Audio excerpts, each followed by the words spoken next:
Hi, I'm Fazil Mihlar, editorial page editor of the Vancouver Sun, and I'm joined by Maggie Langrick, our entertainment editor, to talk about Mel Gibson. Seems like he's once again in the news, Maggie. He is. He was in the news in 2006 for some anti-Semitic remarks when he was at a traffic stop in California. Then he had to apologize and then ask for forgiveness.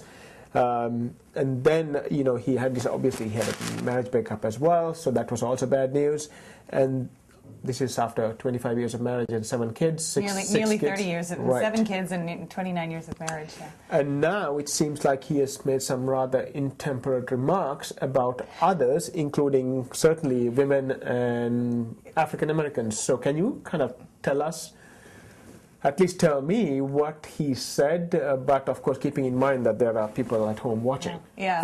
Well, first of all, you're the master of understatement. I think his remarks were, they're vicious, incendiary, the nastiest stuff that, you could imagine coming out of this guy's And this is mouth. about his ex-girlfriend. He's talking about Oksana, I can't pronounce her last name, the mother of his 9-month-old baby girl, and his ex-girlfriend, with whom he's locked in a pretty contentious custody battle. Okay. His remarks were racist. I don't think I can say these words. He said that the way she was dressed, she looked like an effing pig in heat, and that if she was raped by a pack of, and uses the N-word that right. African Americans find offensive, it was her fault. This is what he said to her, apparently, according to Radar Online and TMZ, both of whom apparently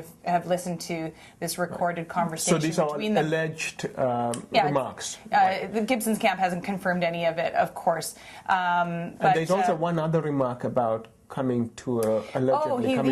He threatened that he would, come. He apparently threatened that he would come and burn her house down, but suggested that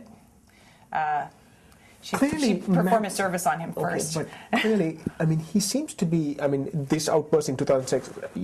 We all, people get angry from time to time. We know that, and people have outbursts, but it seems like he's clearly disturbed. I think that Mel Gibson is showing his true colors. We all know that so-called evangelical Christian and all of that. I can only think, how the people in his church or his spiritual community must be viewing this now. But we know that in times of pressure, people tend to kind of open up and reveal the side of themselves which they ordinarily would know that they need to kind of suppress and temper.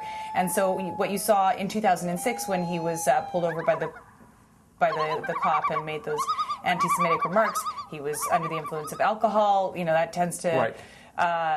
Loosen one's lips. Yeah, exactly. And I think, likewise, when you're in a heated conversation with a person close to you, his guard was obviously down. I think we're seeing his true colors. The guy's got a nasty streak, and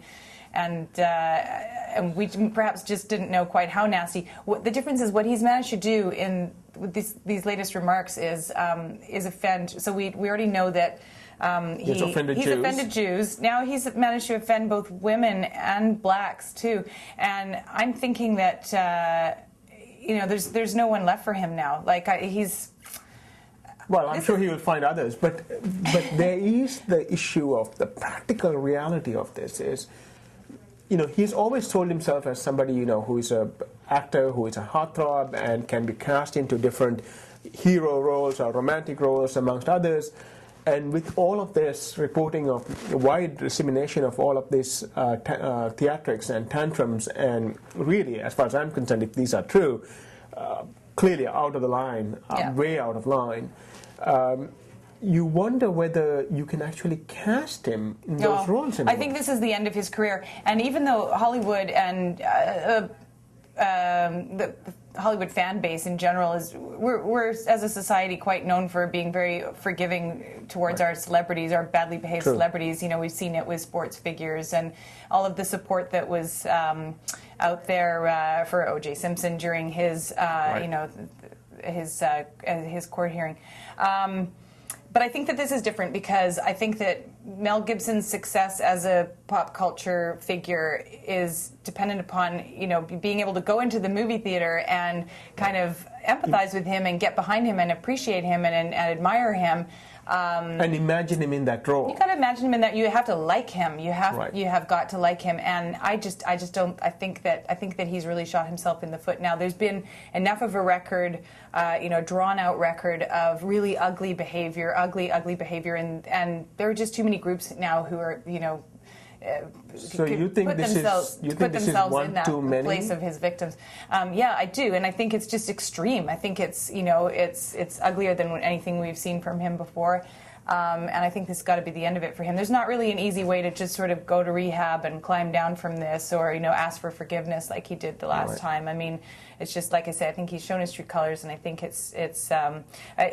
was noticing that the comments posted online in response to these stories, from readers, have been overwhelmingly negative against Gibson. You get the odd. Person who's kind of saying, "Oh, well, I'm sure she's just as bad," but overwhelmingly, it looks like people have turned, and in my opinion, rightly so.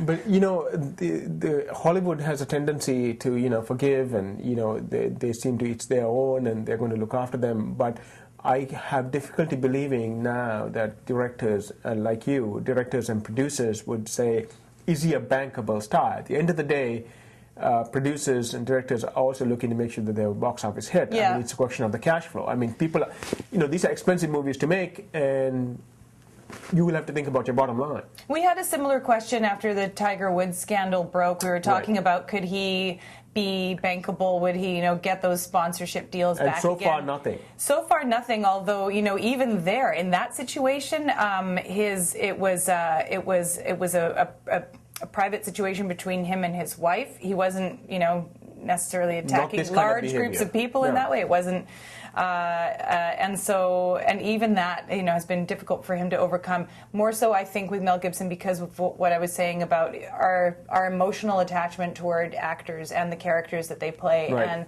then the need to kind of feel good about them. I think it's curtains for Gibson. Well, we'll see. I mean, that's a very emphatic conclusion on your part. I guess we'll know within the next 6 months to a year as to whether... It will be amusing to see how he reacts to this and what kind of spin or damage control he attempts to do. On this one. Yeah. I have serious doubts as to whether he can roll back from this one because... it's out there. There's already a lot of community leaders calling for a boycott, as it were, of him. And it's just, fundamentally just on it. And, the average individual members of the public, there are just too many of them who are going to be personally offended and shocked by things that he said. All right, thank you. Let's see what happens in the next few months.